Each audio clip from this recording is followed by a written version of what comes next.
North Carolina. Sean O'Connell. Yes, sir. Jack O'Donnell. Yes, my father's name was Jack, actually, too. Can we just change it Jack to O'Connell? Yes. Yeah. Can you Jack do that O'Connell. for me, please? Yeah, go ahead. Say it really fast. Yeah. I have never been, I just need to say this, I've never been more moved by any piece of film entertainment ever than I was by the closing scenes of Crawl Space. They were so, it just shook me to my core. Wow. I didn't know that any sort of film could do that to me. And I've been watching a lot of stuff for a long, long time. Well, thank you very much. Thank you I appreciate very much. that. I really do. It was unbelievable. Thank you. This is an ARGO question by way of Breaking Bad. Because you've had so much experience with these screenplays that, I mean, for so many of us believe is the cream of the crop, does it create this sort of awful challenge to you now that you look at things and you just say, it's not as good as it could be, or it's not as good as it should be? I do that all the time. Do you really? Yeah, I work a lot, but I turn down far more than I accept. Okay. Because they don't pass muster. They don't. And now doing ARGO, setting a tone, setting a bar in films, and Breaking Bad and television. They'll be different. There'll be different genres, and looking for different things.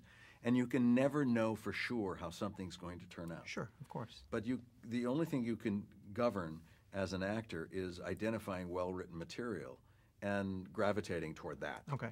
And then hope for the best. And putting your trust in a filmmaker like Ben. Yeah. I imagine. And ARGO could have gone terribly wrong. Right. Like the mission itself, it could have gone terribly wrong. But like the mission itself, it succeeded, and succeeded well.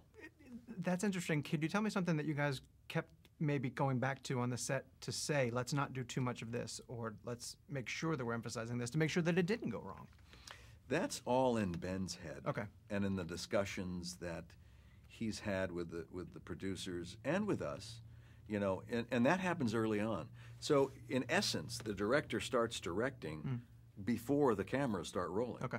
And to know that each of his actors are on the same wavelength, are going in that direction that he knows is needed for that piece to fit there, and then this piece to fit there, and then it's a puzzle that he's putting together. Right.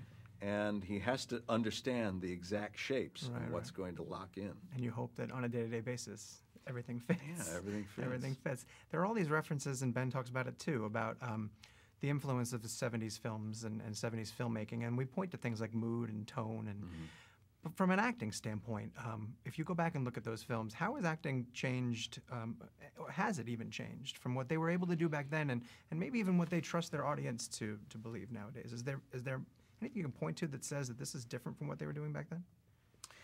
Not so much in the 70s, because the 70s came out to be the realist movement as far as acting is concerned. Okay. The neighborhood playhouse is certainly, and varying degrees of method acting and that sort of thing, and what actors have done over the decades is as I have done, is taken what you think you can use, and it's different styles and different performances, and you make your own bouquet of how you think it would be best. And every time I start a project, I disassemble that, and I have to start anew. It's just it's a wonderful gift to be able to be a working actor to begin with, and then to be a part of something as good as ARGO. It's my proudest moment in motion picture. Outstanding. They're Thank you. kicking me out already. It was such a pleasure. very much. Thank you very much. Thank I really you. do appreciate Appreciate it. it.